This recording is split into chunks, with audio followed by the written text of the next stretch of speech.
नमस्कार दोस्तों, मैं अभिषेक आप सभी लोगों का स्वागत करता हूं प्रबंधन की इस क्लास में।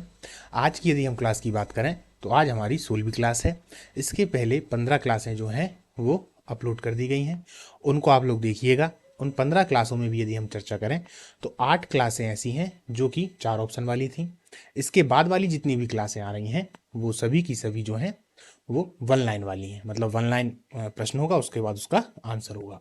और उन क्लासों में 100 से ऊपर क्वेश्चन है। चलिए हर बार की तरह लेट ना करते हुए हम चालू करते हैं।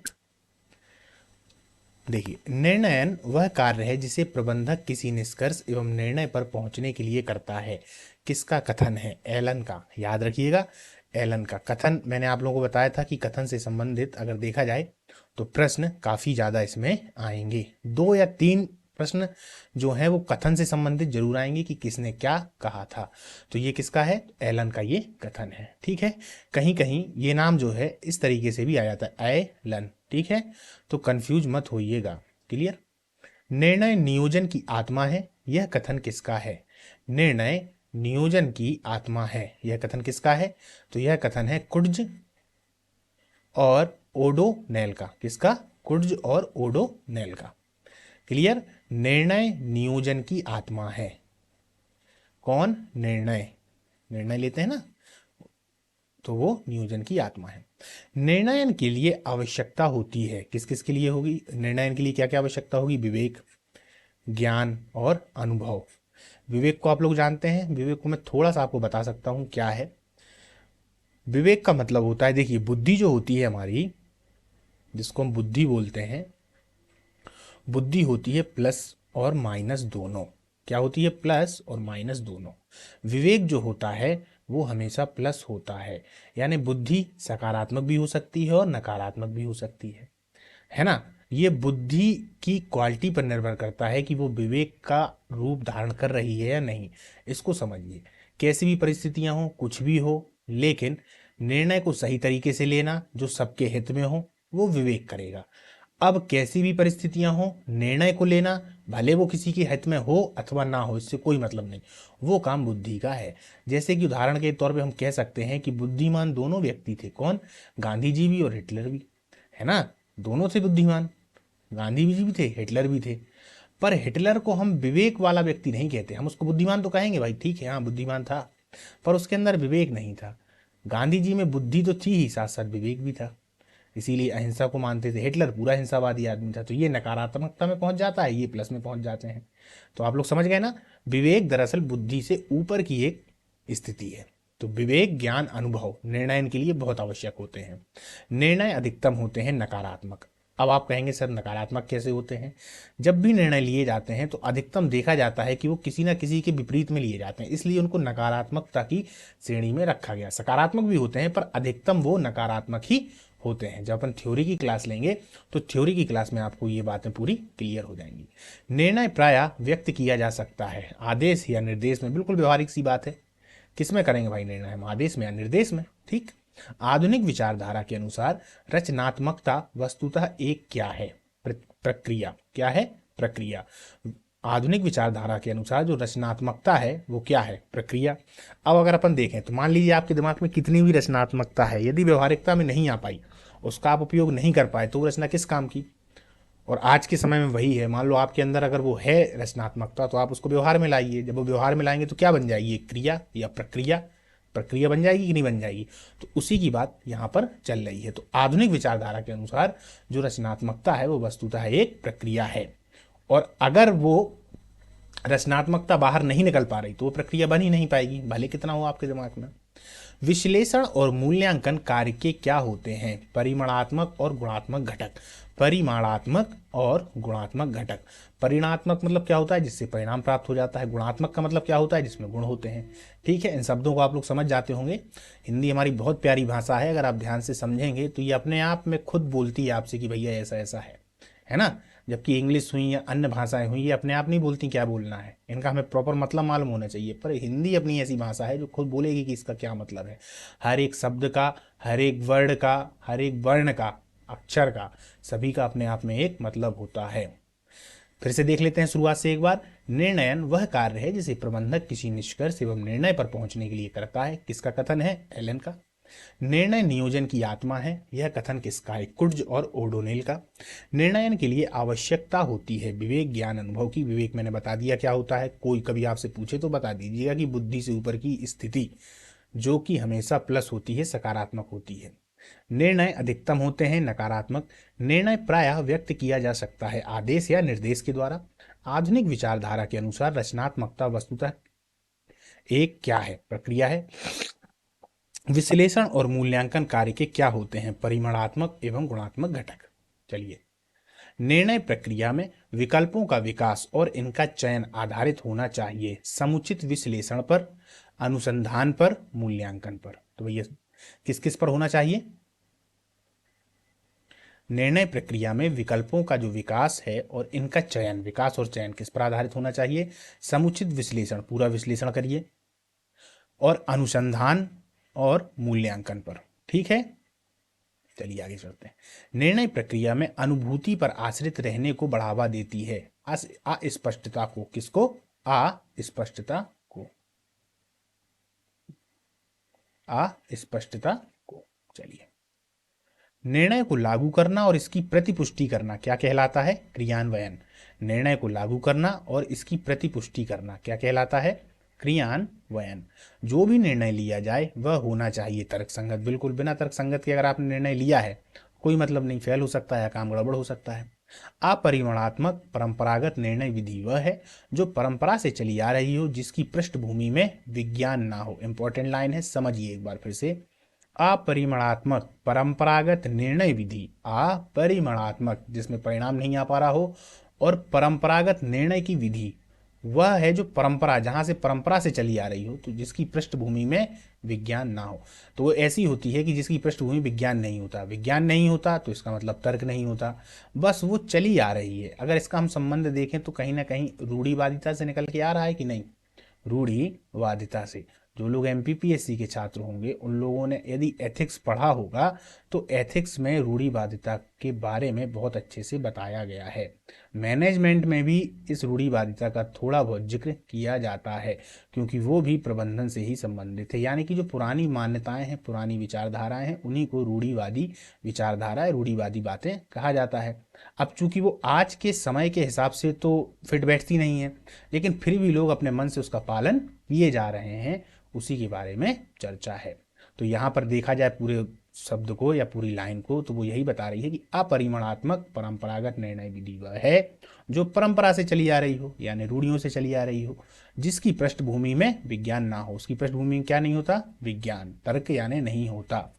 चलिए, जिस निर्णय विधि के अंतर्गत निर्णय लेते समय प्रबंधक के मन और मस्तिष्क में मनोवैज्ञानिक प्रक्रिया कार्य करती रहती है, वह क्या कहलाती है? विवेक एवं अंतर्ज्ञान विधि। देखिए कितनी अच्छी लाइन है, ये आपके जीवन से भी बहुत अच्छी है। अगर आप जीवन में इसका अगर देखा जाए तो उपयोग करेंगे, वैसे तो हर कोई करता है, पर हर कोई उसमें विवेक, अंतर्ज्ञान, है ना, तर्क संगत, अस्पष्टता, विश्लेषण, ये सब लेके नहीं आता, बस वो करता जा रहा है पुरानी विधियों के अनुसार या पुराने जो चलन है उनके अनुसार।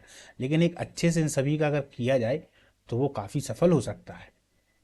चलिए एक बार पुनः देख लेते हैं ऊपर से। निर्णय प्रक्रिया में विकल्पों का विकास और इनका चयन आधारित होना चाहिए समुचित विश्लेषण पर, अनुसंधान पर, मूल्यांकन पर। निर्णय प्रक्रिया में अनुभूति पर आश्रित रहने को बढ़ावा देती है अस्पष्टता को। निर्णय को लागू करना और इसकी प्रतिपुष्टि करना क्या कहलाता है? तो क्रियान्वयन। जो भी निर्णय लिया जाए वह होना चाहिए तर्क संगत। अपरिमाणात्मक परंपरागत निर्णय विधि वह है जो परंपरा से चली आ रही हो, जिसकी पृष्ठभूमि में विज्ञान ना हो। जिस निर्णय विधि के अंतर्गत निर्णय लेते समय प्रबंधक के मन और मस्तिष्क में मनोवैज्ञानिक प्रक्रिया कार्य करती रहती है, वह क्या कहलाती है? तो वह विवेक और अंतर्ज्ञान की विधि है। चलिए आगे बढ़ते हैं। परिमाणात्मक और वैज्ञानिक निर्णय विधियों में शामिल नहीं है सामूहिक निर्णय विधि लेख एवं परंपरा निर्णय विधि में प्रमुख। ये यहाँ से देखिए, ये प्रश्न जो है,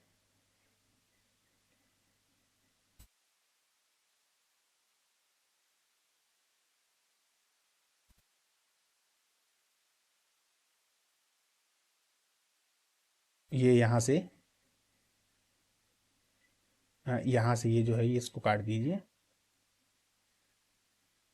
ये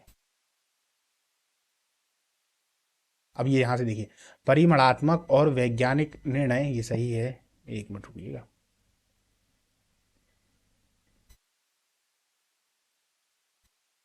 पूरा समझिए।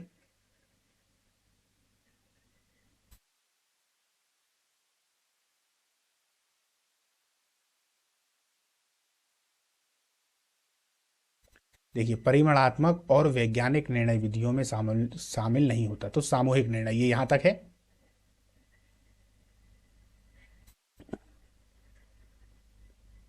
देखिए, सामूहिक निर्णय क्या शामिल नहीं होता, तो सामूहिक निर्णय, ठीक है, यहां तक है सामूहिक निर्णय। ठीक। संस्था की नीतियों और नियम, संगठन, संरचनाएं और कार्य, अब यहां से अगर देखा जाए तो निर्णय विधि में प्रमुख प्रलेख आते हैं, तो ये यहां से है, संस्था की नीतियां, नियम, संगठन, संरचनाएं और कार्य विधियां। क्लियर, नियम, संगठनाएं, संरचनाएं और कार्य विधियां, और यहां से ये नहीं है, ये नहीं है। अब इस वाले को आप फिर से समझिए, यहां तक, ये परंपरा तक, ठीक है, ये नहीं है। परिमाणात्मक और वैज्ञानिक निर्णय विधियों में शामिल नहीं है, तो सामूहिक निर्णय। और इसके बाद फिर निर्णय विधि में प्रमुख प्रलेख आते हैं, तो संस्था की नीतियां, नियम, संगठन, संरचनाएं और कार्य विधियां। ठीक है, तो यहां से ये दूसरा है, निर्णय विधि में प्रमुख प्रलेख आते हैं, संस्था की नीतियां, नियम, संगठन, संरचनाएं और कार्य विधियां। ठीक, चलिए, इस विधि को वैज्ञानिक नहीं कहा जा सकता क्योंकि इसमें कभी कभी बदले हुए पर्यावरण के अनुसार सिद्धांत के विपरीत निर्णय लेने पड़ते हैं। कौन सी विधि है? प्रबंध सिद्धांत की विधि। कौन सी? प्रबंध सिद्धांत की विधि। इस विधि को वैज्ञानिक नहीं कहा जा सकता क्योंकि इसमें कभी कभी बदले हुए पर्यावरण के अनुसार सिद्धांत के विपरीत निर्णय लेने पड़ते हैं। तो कौन सी विधि है? प्रबंध सिद्धांत की विधि। देखिए, वैज्ञानिक नहीं कहा जा सकता, वैज्ञानिक का मतलब अगर देखा जाए तो जहां पे एकदम जैसे सिद्धांत की हम बात करते हैं तो सिद्ध करके अंत कर दिया, मतलब कि अब वो बात हर कहीं शामिल होगी और हर कहीं अगर देखा जाए तो प्रयोग में भी लाई जाएगी। लेकिन चूंकि प्रबंध अगर देखा जाए तो मैनेजमेंट वाला काम है, मतलब कि परिस्थितियों को भी देखना है, उसके बाद फिर अपनी जो विधियां हैं उनको लागू करना है, तो विधियों में थोड़ा फेरबदल भी होगा। तो जिनमें फेरबदल हो जाए तो उनको फिर वैज्ञानिक नहीं कहा जा सकता, है ना, क्योंकि जो वैज्ञानिक होंगे भाई, न्यूटन के नियम होंगे, गुरुत्वाकर्षण के नियम होंगे, तो वो तो वैसे की वैसे ही चलेंगे। पर यहाँ पर समय को, स्थिति को देखकर उन नियमों में परिवर्तन भी किया जाता है।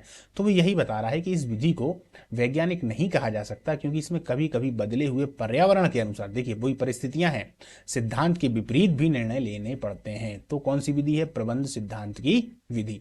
आप लोगों ने देखा होगा, बालाकोट स्ट्राइक थी, आतंकी हमारे यहाँ घुसते हैं तो वो तो हमेशा नियम को तोड़ते हैं, पर फिर हमने भी नियम को तोड़ा, जो उनके विरुद्ध कार्रवाई करी, पाकिस्तान को पता भी नहीं पड़ पाया, ऊपर से बम गिरा दिए उनके ऊपर। तो यही है, जब ऐसा हो जाता है तो हमें जो पर्यावरण है या जो परिस्थितियां हैं उनके विपरीत भी निर्णय लेने पड़ते हैं। ये जो ऊपर वाला है दोस्तों, इसमें एक बार मैं फिर से आपको बता दूं कि परिमाणात्मक और वैज्ञानिक निर्णय विधियों में जो शामिल नहीं है तो सामूहिक निर्णय, पहली बात। और यहां से ये कटा हुआ है, निर्णय विधि में प्रमुख प्रलेख आते हैं, संस्था की नीति, नियम, संगठन, संरचनाएं और कार्य विधियां। चूंकि अभी इसमें मैं एडिट नहीं कर सकता, लेकिन जो पीडीएफ मिलेगी उसमें आपको क्लियर समझ में आ जाएगा। ठीक है, सामूहिक निर्णय विधि में समूह के विचारों के अनुसार निर्णय लिए जाते हैं, सहभागिता, परामर्श, सुझाव, यह सभी क्या क्या लिए जाते हैं सामूहिक निर्णय में? अगर देखा जाए तो इसकी चर्चा चल रही है, सामूहिक निर्णय विधि में समूह के विचारों के अनुसार निर्णय लिए जाते हैं, सहभागिता, परामर्श और सुझाव, ये सभी। ठीक, वैज्ञानिक विधियां आधारित होती हैं कारण एवं परिणाम के सिद्धांत पे। बिल्कुल, वैज्ञानिक विधियां वहीं तो भैया आप लागू करोगे जहां पे या तो कारण हो जाए उसका, या फिर भैया उसका परिणाम आ जाए, है ना, कारण और परिणाम पर आधारित होती हैं। बिल्कुल एकदम व्यवहार वाले क्वेश्चन है, अगर आप लोग देखेंगे, अच्छे समझेंगे तो मजा आ जाएगा उसको पढ़ने में।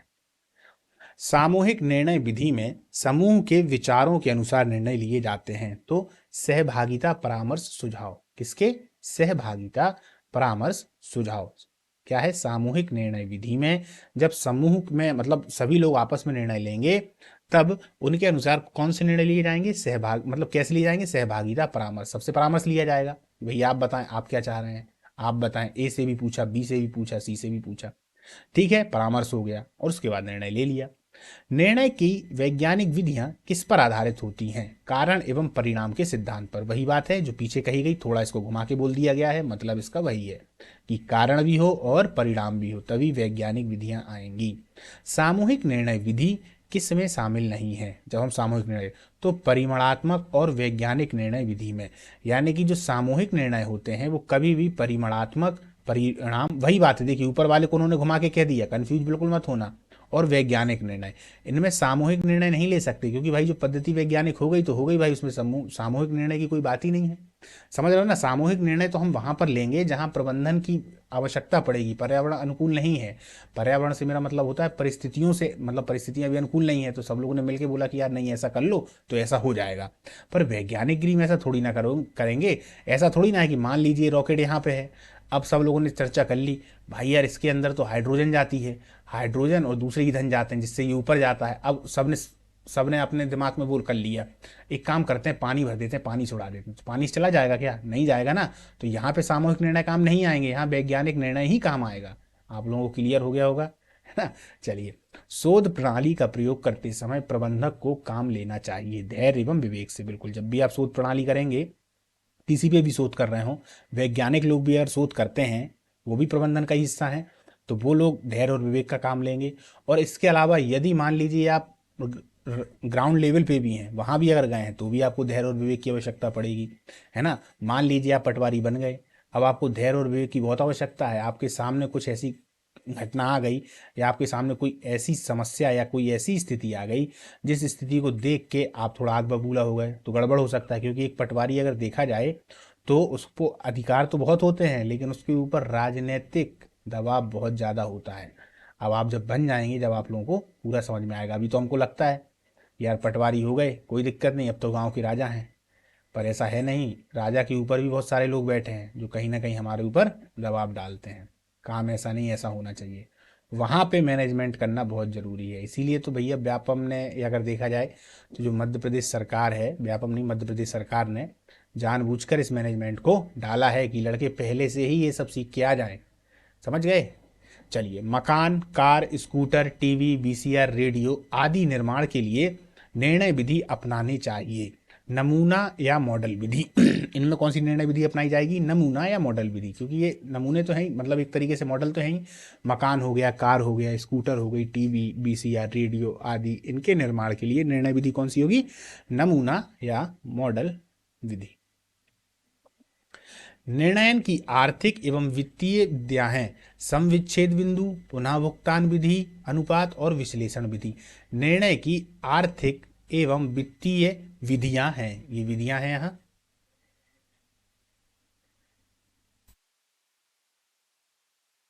विधियां,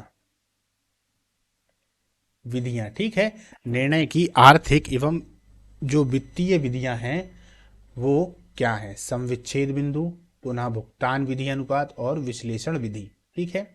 सांख्यिकी विधियां संबंधित होती हैं, किस किस से होंगी सांख्यिकी विधियां संबंधित? अगर देखा जाए तो सांख्यिकी विधियां होगी, सांख्यिकी से होंगी, एक अतिथियों के संग्रह प्रदर्शन से होंगी, वितरण से होंगी, विश्लेषण से होंगी और निर्वाचन से होंगी। किस किस से होंगी सांख्यिकी विधियां संबंधित?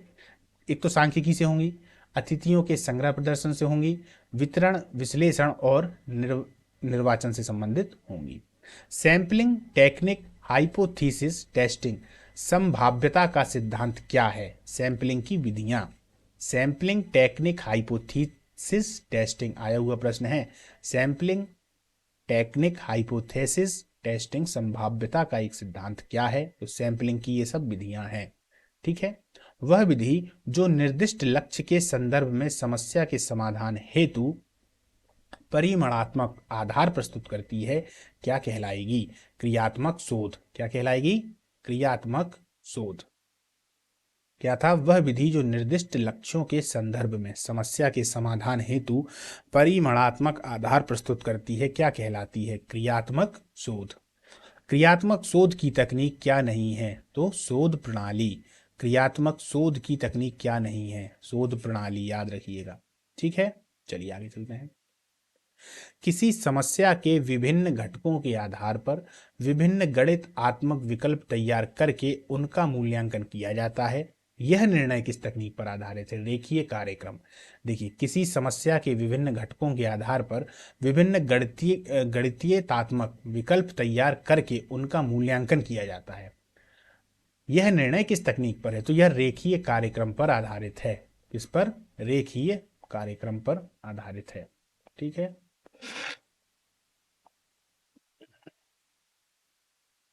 प्रतीक्षा पंक्ति सिद्धांत क्या है? गणितीय आधार पर मानव व्यवहार का विश्लेषण करता है। प्रतीक्षा पंक्ति सिद्धांत क्या है? तो यह गणितीय आधार पर मानव व्यवहार का विश्लेषण करता है। दरअसल ये वाला जो प्रश्न है ऊपर वाला, उसी की अच्छे से ये व्याख्या है, ध्यान से पढ़ लीजिए। प्रतीक्षा पंक्ति सिद्धांत क्या है? गणितीय आधार पर मानव व्यवहार का विश्लेषण करता है। आप लोग थोड़ा मनन चिंतन ये किया करिए, इससे बहुत सारे प्रश्न दिमाग में ही हल हो जाएंगे, जरूरत नहीं पड़ती बार बार किताब को खोलने की, है ना। एक ग्राहक लाइन में तभी खड़ा रह सकता है जब तक कि उसमें असंतोष पैदा ना हो जाए। यह किस सिद्धांत के अंतर्गत आता है? तो यह क्यू के सिद्धांत के अंतर्गत। एक्स क्यू वाई ये सिद्धांत है, ये सब थ्योरी में पढ़ाए जाएंगे। ठीक है।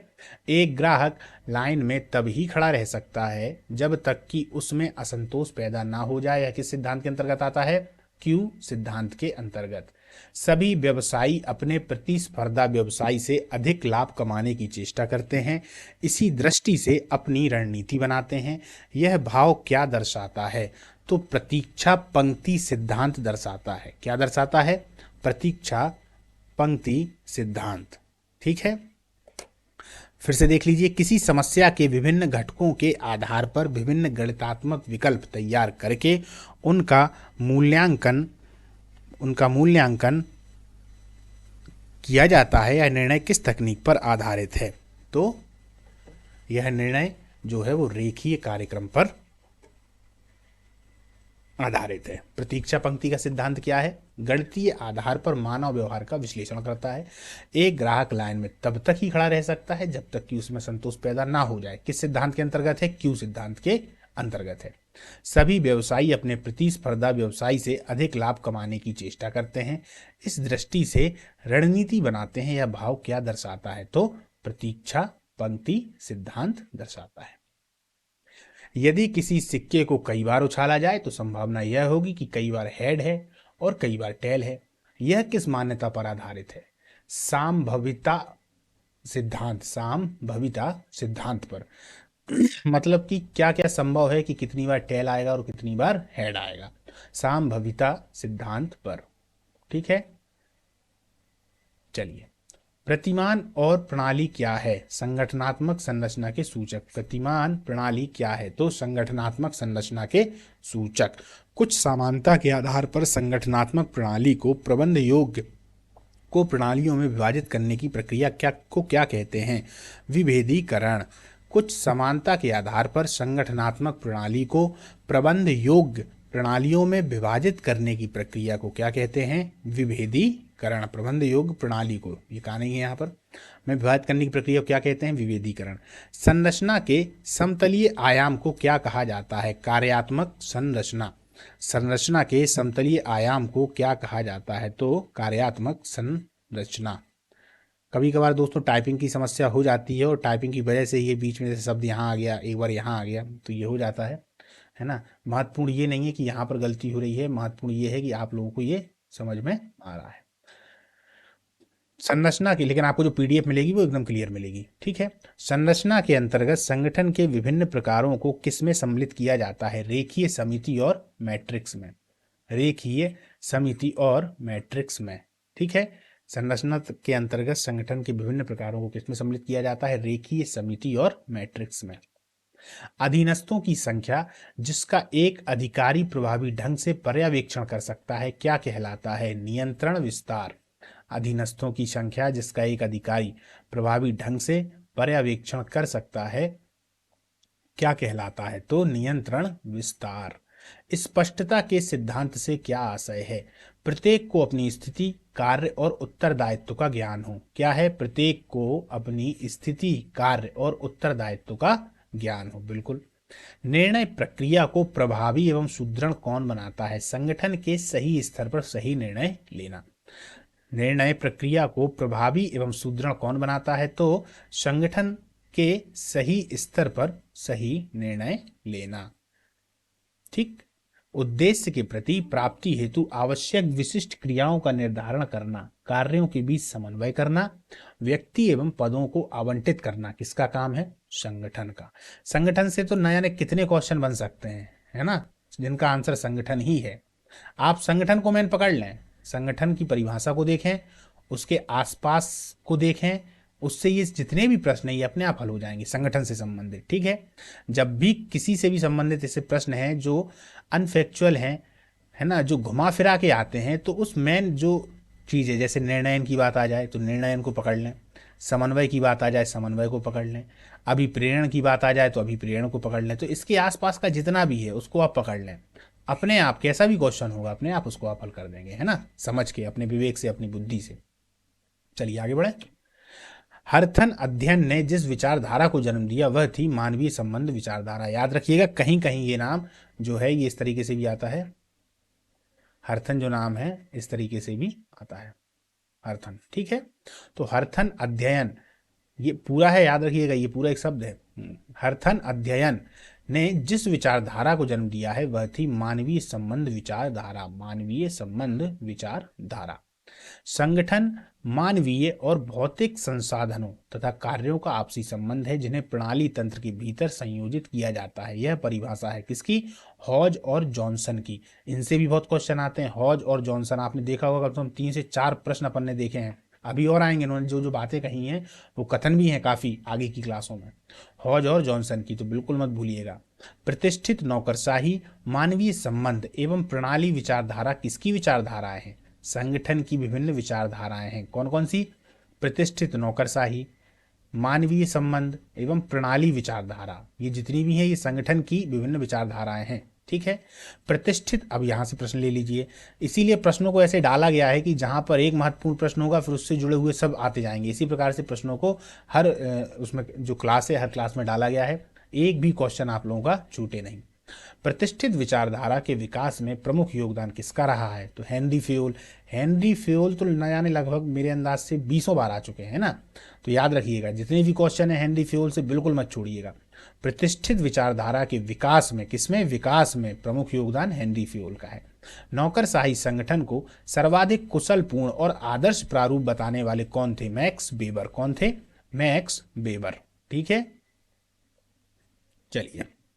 मानवीय विचारधारा के अंतर्गत संगठन को विभिन्न व्यवहारों के प्रतिमान के रूप में प्रदर्शित किया जाता है। यह व्यवहार है अंतर्व्यक्तिगत, अंतर समूहगत और खाली समूहगत। 3 है।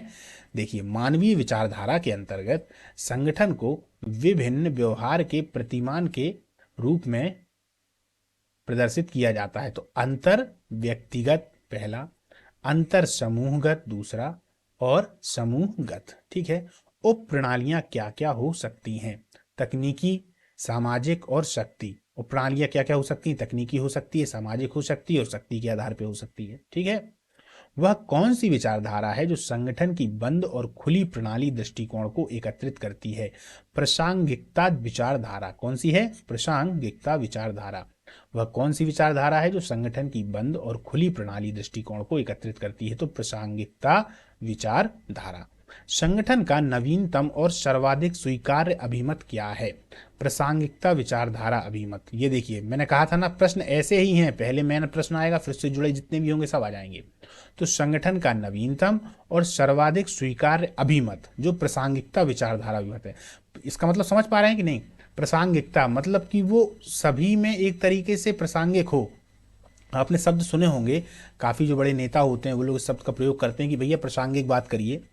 प्रासंगिक बात का मतलब है, ऐसे समझिए, ए भी है, बी भी है, सी भी है, डी भी है, ई भी है, 4-5 व्यक्ति हैं।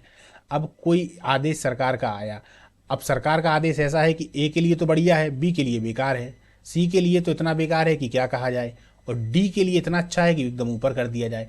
तो ये जो बात होगी सरकार की, ये प्रासंगिक नहीं होगी, क्योंकि ये सबके लिए सही नहीं हो रही है। यही बात होती है प्रासंगिक। अब इन्होंने क्या किया, इसी नियम में कुछ बदलाव कर दिए। बदलाव कैसे कर दिए कि भाई ए भी फायदा उठा रहा है, बी भी उठा रहा है, सी को ज़्यादा नहीं मिल रहा लेकिन सी संतुष्ट है, डी को कुछ भी नहीं मिल रहा लेकिन डी कह रहा कि हमको चाहिए भी नहीं, हम पे पहले से भी सब चीज़ें हैं, ई के लिए भी सब बढ़िया है। तो ये बात हो जाएगी प्रासंगिक। तो समझ गए, संगठन का नवीनतम और सर्वाधिक, नवीनतम हो गया क्योंकि भाई नया है, और सर्वाधिक सबसे ज़्यादा उपयोगी स्वीकार्य अभिमत यही है प्रासंगिकता विचारधारा, क्योंकि भाई ये सभी के द्वारा स्वीकार हो जाएगी ना। अब देखिए, ए भी मान गया, बी भी मान गया, सी भी मान गया, डी भी और ई भी, ये सभी लोग मान गए, तो यही है प्रासंगिकता विचारधारा। समझ गए होंगे आप लोग। संगठन की संरचना करते समय व्यक्तियों, मानवीय अभिप्रेरणा और अनौपचारिक कार्य समूह पर अधिक ध्यान दिया जाना चाहिए। यह किससे संबंधित मान्यता है? तो मानवीय विचारधारा से संबंधित। किससे संबंधित है? मानवीय विचारधारा से संबंधित। ठीक है, चलिए आगे बढ़ते हैं। हमारे कारखाने, व्यापार, परिवहन, सुविधाएं और धन ले लो। सुनिएगा ध्यान से, बहुत अच्छा कथन है, मैं बहुत प्रभावित होता हूं इससे। हमारे कारखाने, व्यापार, परिवहन, सुविधाएं और धन ले लो। संगठन के अतिरिक्त हमारे पास कुछ ना छोड़ो और हम 4 वर्ष में ही स्वयं को पुनः स्थापित कर लेंगे। देखिए भाई साहब, कितनी टसन की बात बोल रहे हैं। ये कथन किसका है? एंड्रू कार्नेगी का। किसका है? Andrew Carnegie. ये नाम यहां तक है, के को मत जोड़ना, वो इसका मतलब है एंड्रू कार्नेगी के, मतलब उनके सिद्धांत हैं, तो ये के मत जोड़ देना, खाली इसका नाम है एंड्रू कार्नेगी। वो क्या कह रहे हैं कि हमारे कारखाने, व्यापार, परिवहन, सुविधाएं, धन ले लो। संगठन के अतिरिक्त हमारे पास कुछ ना छोड़ो और हम 4 वर्षों में ही स्वयं को पुनः स्थापित कर लेंगे। अगर देखा जाए तो इसमें आपको मोटिवेशन भी मिल रहा होगा ना। अब आप इसको समझिए, उन्होंने यहाँ किसकी महत्वता दी है? इन्होंने यहाँ पे संगठन की महत्वता दी है कि यदि मेरे पास संगठन है तो सब कुछ है, और अगर संगठन भी नहीं है तो ये सब कुछ जो है हमारे पास ये भी चला जाएगा। तो यहाँ पे उन्होंने संगठन को महत्वता दी है, ना कि अपने कारखाने, व्यापार, परिवहन, सुविधाएं और धन को। ये सब तो अपने आप आ जाएंगे यदि संगठन मजबूत हो जाए तो। ठीक है, समझ गए होंगे आप लोग। संगठन प्रबंध कुशलता एवं कार्य क्षमता में वृद्धि करता है, जिसके परिणाम स्वरूप कौन सी समस्याएं उत्पन्न नहीं होती? तो कार्य का दोहरीकरण, निर्णय में देरी, निष्पादन के संबंध में संशय की स्थितियां, यह सभी जो नहीं होती हैं भैया, याद रखिएगा, ये सब नहीं होंगी। कौन कौन सी? कार्य का दोहरीकरण, अगर देखा जाए तो ये भी गड़बड़ काम है। निर्णय में देरी, ये किसी भी संगठन के लिए सबसे बेकार है ना। और निर्णय में देरी और निष्पादन के संबंध में, है ना। और संशय की स्थिति में, संशय तो रहना ही नहीं चाहिए, यदि संशय है तो काम गड़बड़ होगा ही। समझ गए होंगे। चलिए, उपक्रम की विभिन्न गतिविधियों को आनुपातिक एवं संतुलित महत्व कौन प्रदान करता है? तो संगठन। उपक्रम की विभिन्न गतिविधियों को आनुपातिक एवं संतुलित महत्व कौन प्रदान करता है? तो संगठन। संगठन प्रबंधकों को अवसर प्रदान करता है, कौन सा? विकास एवं प्रशिक्षण काल का। कौन सा? विकास एवं प्रशिक्षण काल का। ठीक है, चलिए आगे बढ़ते हैं। स्वास्थ्य संगठन क्या रोकता है? स्वस्थ संगठन, याद रखिएगा, ये स्वास्थ्य नहीं है, ये स्वस्थ है। स्वस्थ संगठन का मतलब होता है जो बढ़िया संगठन है। स्वस्थ कहते नहीं भैया आपका शरीर स्वस्थ है कि नहीं है, स्वस्थ का मतलब बढ़िया शरीर, मतलब हष्ट पुष्ट है, बढ़िया भूख लग रही है, चल फिर रहे हैं, अंदर से मजबूती लग रही है। तो यहाँ भी जो संगठन है, जो उसमें स्वस्थ लिखा है, वो उसी से मतलब है।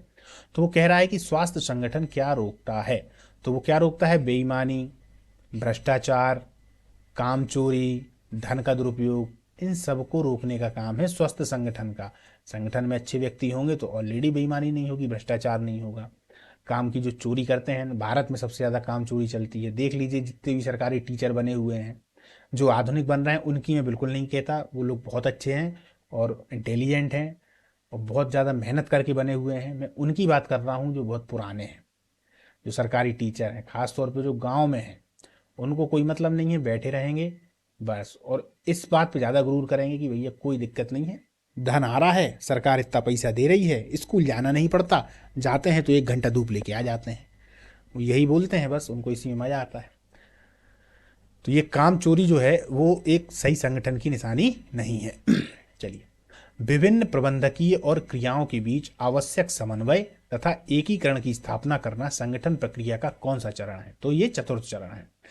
अभी इसके पहले 2 से 3 चरण की अपन चर्चा कर चुके हैं, बाकी अब जो जितने भी आएंगे सभी पूरे चरण की चर्चा हो जाएगी। फिलहाल चतुर्थ चरण को फिर से देखते हैं। विभिन्न प्रबंधकीय और क्रियाओं के बीच आवश्यक समन्वय तथा एकीकरण की स्थापना करना संगठन प्रक्रिया का कौन सा चरण है? तो चतुर्थ चरण। संगठन प्रक्रिया की मूल अवधारणा को समझाने में सहायक होती है प्रतिष्ठित विचारधारा। कौन सी? प्रतिष्ठित विचारधारा। वेल्थ ऑफ नेशंस के लेखक कौन है? Adam Smith. इसको तो आप लोग जानते होंगे, हिस्ट्री में भी आप लोगों ने पढ़ा होगा, अर्थशास्त्र में तो आप लोगों ने इसको कईयों बार पढ़ा होगा, है ना। कौन है? Adam Smith, wealth of Nations. श्रम विभाजन शब्द का प्रयोग किसने किया? आप देखिए, यहीं से जुड़ के आ गया ना फिर से क्वेश्चन, एडम स्मिथ, इसीलिए प्रश्नों को एक साथ ही रखा गया है। श्रम विभाजन शब्द का प्रयोग किसने किया है? तो एडम स्मिथ ने। वर्तमान में श्रम विभाजन के स्थान पर किस शब्द का प्रयोग सर्वाधिक होता है? कार्य विभाजन का। वर्तमान में श्रम विभाजन के स्थान पर किस शब्द का प्रयोग सर्वाधिक होता है? कार्य विभाजन का। ठीक है। व्यक्ति जिस कार्य में दक्ष होता है उसको वही कार्य दिया जाए, यह क्या है? श्रम विभाजन। व्यक्ति जिस कार्य में दक्ष होता है उसको वही कार्य दिया जाए, यह क्या है? तो यह श्रम विभाजन है। क्रियाओं को भिन्न प्रकार के कर्तव्यों में विभाजित करना क्या कहलाता है? कार्यात्मक प्रक्रिया। क्या कहलाता है? कार्यात्मक प्रक्रिया। विभागीयकरण के आधार क्या क्या हो सकते हैं? वस्तु होगा, ग्राहक होगा, भौगोलिक क्षेत्र, प्रक्रिया होगा। ठीक है। क्या होगा? विभागीयकरण के आधार क्या क्या होंगे? वस्तु होगा, ग्राहक होगा, भौगोलिक क्षेत्र, प्रक्रिया होगी। संगठन की आधुनिक विचारधारा का क्या आधार है? गणितीय और वैज्ञानिक अनुसंधान। क्या है? गणितीय और वैज्ञानिक अनुसंधान। ठीक है। चलिए आगे बढ़ते हैं। ऐतिहासिक रूप से संगठनात्मक संरचना का सबसे पुराना प्रकार कौन सा है? रेखीय संगठन। ये प्रश्न अच्छा है, आते हैं इससे प्रश्न, सीधा सीधा आ जाता है कि ऐतिहासिक रूप से संगठनात्मक संरचना का सबसे पुराना प्रकार कौन सा है? तो रेखीय संगठन। कौन सा है? रेखीय संगठन। रेखीय संगठन किन संबंधों पर आधारित होता है? तो प्रत्यक्ष लंबवत अधिकार सत्ता उत्तरदायित्व संबंध पर। किस पर? प्रत्यक्ष लंबवत अधिकार सत्ता उत्तरदायित्व संबंधों पर। ठीक है। समूचे संगठन में नीतियां, प्रणालियों तथा कार्यविधियों में एक रूपता स्थापित करने का लाभ क्या मिलता है? परियोजनाओं के संगठन में, समूचे संगठन में नीतियों, प्रणालियों तथा कार्यविधियों में एक रूपता स्थापित करने का लाभ क्या मिलता है? परियोजनाओं के संगठन में। ठीक। व्यवस्थित प्रतिरोध, दबाव या तनावपूर्ण स्थिति में निर्णय को टाल देने की एक अच्छी युक्ति या संगठन का प्रारूप कौन सा है? समिति संगठन। क्या है? समिति संगठन। समितियों को अधिक प्रभावशाली बनाने के लिए क्या क्या आवश्यक है? उपर्युक्त विषय वस्तु बिल्कुल, परिभाषित कर्तव्य एवं अधिकार, सुस्पष्ट कार्य सूची। उपर्युक्त विषय वस्तु, परिभाषित कर्तव्य एवं अधिकार, सुस्पष्ट कार्य सूची। ठीक। चलिए आगे बढ़ते हैं। संगठन के परंपरागत सिद्धांतों पर आधारित संगठनात्मक संरचना के कौन कौन से प्रकार हैं? रेखीय संगठन रेखा, स्टाफ संगठन और क्रियात्मक संगठन। क्या क्या है? संगठन के परंपरागत सिद्धांतों पर आधारित संगठनात्मक संरचना के कौन कौन से प्रकार हैं? तो वो हैं, एक तो रेखीय संगठन, रेखीय संगठन रेखा, रेखीय संगठन हो गया, एक रेखा हो गया, स्टाफ संगठन हो गया और क्रियात्मक संगठन। ठीक है। चलिए, समिति संगठन का लाभ नहीं है समझौते की मनोवृत्ति। हाँ, समिति संगठन का लाभ नहीं है, क्या नहीं है? तो समझौते की मनोवृत्ति। समिति संगठन का दोष नहीं है सुलभ संप्रेषण। समिति संगठन का जो दोष नहीं है वो है सुलभ संप्रेषण। परियोजना संगठन का केंद्र बिंदु क्या होता है? परियोजना प्रबंधक। ये प्रबंधक दो बार है, एक को हटा देते हैं अपन, है ना। ठीक है, ये हट गया भैया, कोई दिक्कत? अभी एक व्यक्ति कमेंट कर रहे थे कि सर ये गलत था। कोई दिक्कत नहीं भाई, तो मैं यहाँ बता देता हूँ ना कि यार ये सही है। कभी कभार हो जाता है टाइपिंग में, इतनी क्लासें होती हैं कि कहीं ना कहीं समस्या आ ही जाती है। परियोजना संगठन का केंद्र बिंदु क्या होता है? परियोजना प्रबंधक। ठीक है। कोशिश ये की जाती है हर बार की समस्या ना हो, फिर भी अगर टाइपिंग की समस्या हो जाए तो इतना बड़ा इशू नहीं होता है दोस्तों, है ना। परियोजना प्रबंधकों लंबवत संबंधों के बजाय अत्यधिक बल देने की आवश्यकता पड़ती है समतलीय और अनौपचारिक संबंधों पर। किस किस पर? समतलीय और अनौपचारिक संबंधों पर। ठीक है। मैट्रिक संरचना किससे बनी होती है? क्रियात्मक और परियोजना संरचना से। किससे? क्रियात्मक और परियोजना संरचना से। ठीक। चलिए, ग्रिड अथवा अपव्यू संगठन प्रारूप का दूसरा नाम क्या है? मैट्रिक संगठन। ग्रिड अथवा अपव्यू संगठन प्रारूप का दूसरा नाम क्या है? उसी को हम क्या बोलते हैं? मैट्रिक संगठन। अच्छा प्रश्न है, आता है। वह संगठन जहां संगठन एक खुली प्रणाली के रूप में होता है और प्रबंध का मूल कार्य संगठन में आवश्यक एवं अपेक्षित परिवर्तन को सुविधाजनक बनाना होता है, क्या कहलाता है? प्रारूप मुक्त संगठन। प्रारूप मुक्त संगठन। ठीक है। बाहर के वातावरण को दो विरोधी प्रकार में बांटने वाले प्रबंध शोधकर्ता कौन थे? ये थे टॉप बर्नूस और स्टेकर। कौन थे? टॉप बर्नूस और स्टेकर। ये भी इंपॉर्टेंट प्रश्न है दोस्तों, याद रखिएगा। बाहर के वातावरण को दो विरोधी प्रकार में बांटने वाले प्रबंध शोधकर्ता कौन थे? टॉप बर्नूस और स्टेकर। संगठन संरचना की समग्र तस्वीर को कौन दर्शाता है? संगठनात्मक चार्ट। भाई यही तो दर्शाएगा। संगठन संरचना की समग्र तस्वीर को कौन दर्शाता है? संगठनात्मक चार्ट। अधिकारों एवं संचार के लंबवत प्रवाह को दर्शाने वाला चार्ट क्या है? तो पिरामिडीय। क्या है? पिरामिडीय। संचार श्रृंखला, संगठनात्मक संरचना एवं अधिकार सत्ता को कौन सा चार्ट स्पष्ट करता है? संगठन चार्ट। देखिए, जब एक चार्ट का प्रश्न आएगा तो उसी से जुड़े हुए अपने पूरे प्रश्न आने लगेंगे। संचार श्रृंखला, संगठनात्मक संरचना एवं अधिकार सत्ता को कौन सा चार्ट स्पष्ट करता है? देखिए दोस्तों, आप लोग इसको पढ़िएगा, ये एक बार देख लेंगे, फिर आप लोग पीडीएफ को देख लेंगे, पीडीएफ को अच्छे से कर लीजिएगा। पीडीएफ जब अच्छे से हो गई फिर एक बार वीडियो देख लीजिए। बस आपकी पूरे जो प्रश्न हैं और उनके साथ साथ में उत्तर हैं वो एकदम क्लियर होते हुए चले जाएंगे। पटवारी के पेपर आते आते आपके पास में इन क्वेश्चनों का भंडार होगा। साथ साथ तो अभी अपन थ्योरी वाली चालू करने ही वाले हैं, तो पूरे क्वेश्चन आपको अच्छे से हो जाएंगे, साथ साथ में थ्योरी भी होती चली जाएगी। बस जुड़े रहिए, जो लोग नहीं जुड़े हैं तो जुड़ने लगिए। चलिए, संगठन चार्ट किनको प्रदर्शित नहीं करता? संगठनात्मक आयाम, प्रक्रिया और तत्वों को। किन किन को? संगठनात्मक आयाम, संगठनात्मक आयाम, प्रक्रिया, ये पूरा है, और तत्वों को। संगठन चार्ट इनको प्रदर्शित नहीं करता। संगठनात्मक चार्ट जहां पद की हैसियत को स्पष्ट करता है, वह नियमावली स्पष्ट क्या करती है? तो भूमिका। क्या? भूमिका। जिसमें नियमों को एक बार लिखने के बाद उनमें आसानी से परिवर्तन नहीं किया जा सकता। किसका दोष है? तो संगठनात्मक नियमावली का। किसका है? संगठनात्मक नियमावली का। यांत्रिक संगठन के उपक्रमों के लिए उपयुक्त होते हैं बड़े पैमाने के उत्पादन प्रौद्योगिकी के उपयोग के लिए। यांत्रिक संगठन के उपक्रम के लिए उपयुक्त होते हैं बड़े पैमाने के उत्पादन प्रौद्योगिकी के लिए उपयोग। ठीक, चलिए। प्रत्येक प्रबंध की सफलता एवं कुशलता का महत्वपूर्ण तत्व संगठन संरचना होती है। यह कथन किसका है? पीटर एफ ड्रकर का। ये ड्रकर से भी संबंधित बहुत आते हैं दोस्तों क्वेश्चन। प्रत्येक प्रबंध की सफलता एवं कुशलता का महत्वपूर्ण तत्व संगठन संरचना होती है। इसका कथन है? पीटर एफ ड्रकर का। चलिए, आज जो लास्ट के दो बचे हैं उनको पढ़ते हैं।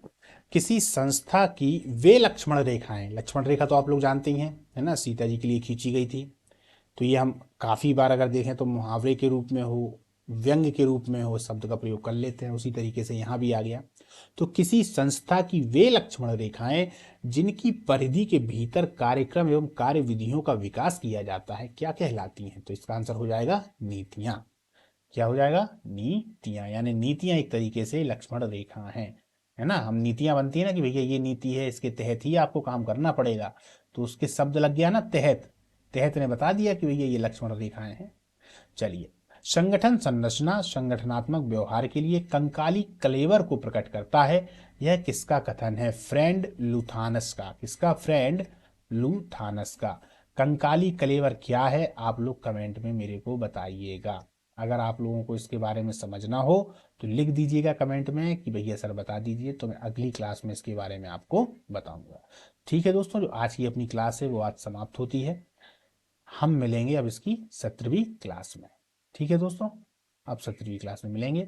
और हाँ, इसका अगर आप लोगों को पीडीएफ चाहिए हो तो नीचे टेलीग्राम का लिंक दिया गया है, उससे जुड़ जाएं, क्योंकि क्लास चालू होने से पहले हम पीडीएफ डाल देते हैं और क्लास खत्म हो जाने के बाद बच्चों से एक भी प्रश्न या क्वेश्चन ना छूटे।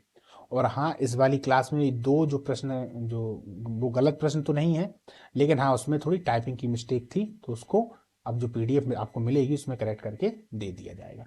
ठीक है दोस्तों, जय हिंद। मिलते हैं अगली क्लास में, 17वीं क्लास।